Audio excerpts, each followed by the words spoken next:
are gathered here to fill you with fear and give you a treat for your ears. As we invade your mind with our scary rhymes and some tales that can be gory. As you bear witness and sit here and listen to our poetic horror stories.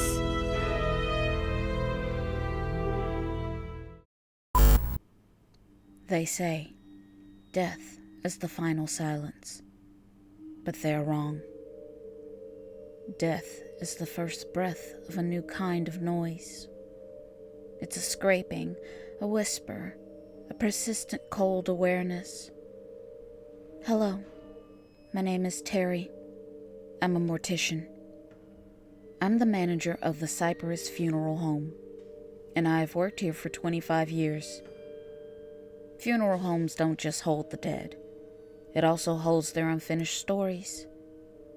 Here are 3 tales where the silence was shattered, and I was the only soul to witness it all.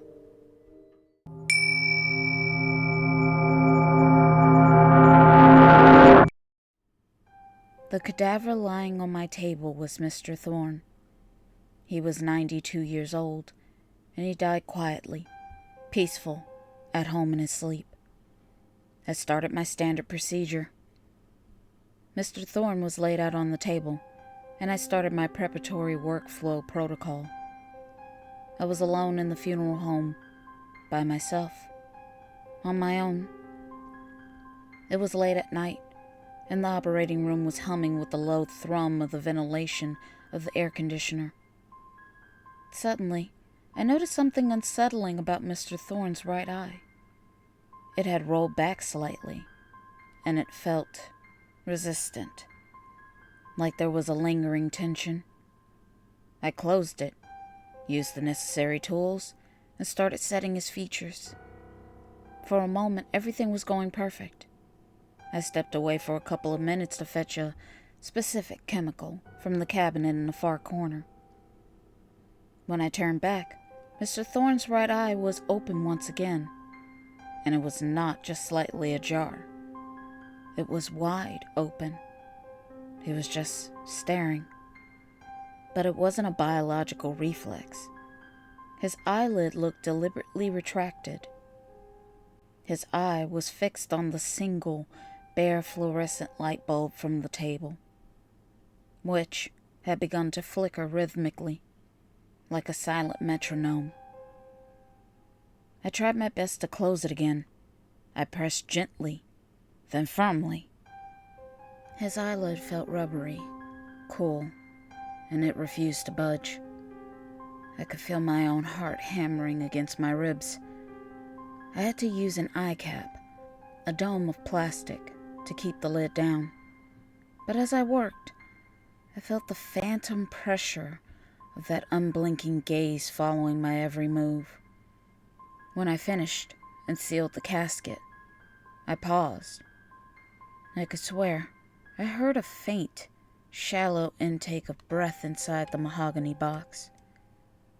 I backed away slowly, knowing that Mr. Thorne wasn't resting. He was waiting for the light to go out.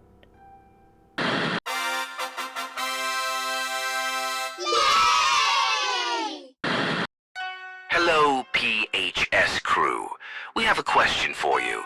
Would you ever work in a funeral home? Let's have a conversation in the comments below. We are dying to know.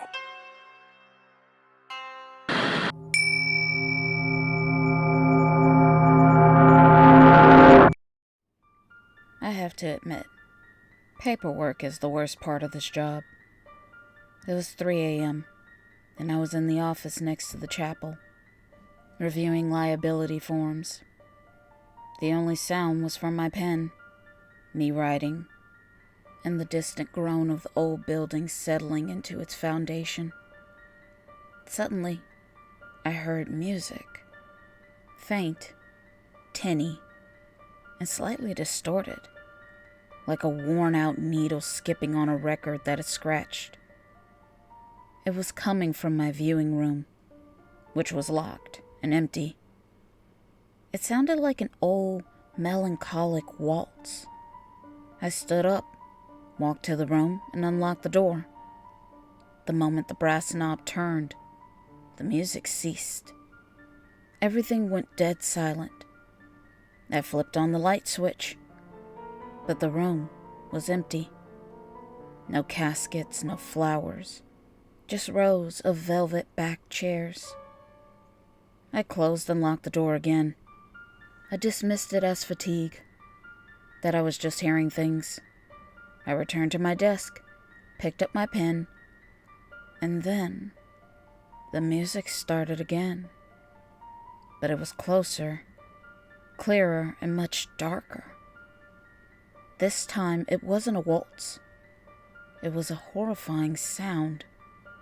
It sounded like scratching. It was distinct, high-pitched.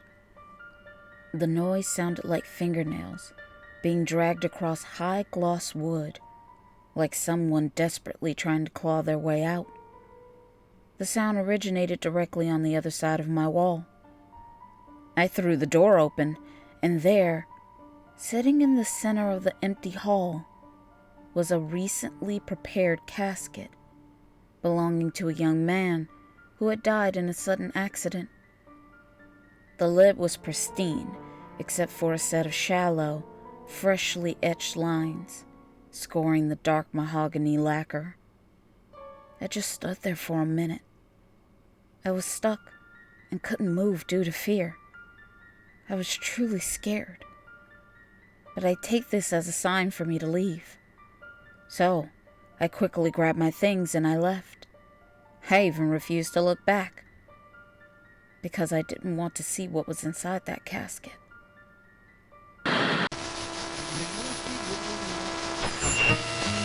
And keep track.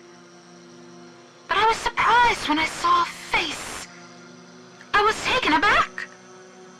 He stared into the camera like he could see me. He was just standing there, like he was watching TV. He just stood there for a while. Then he waved and started to smile.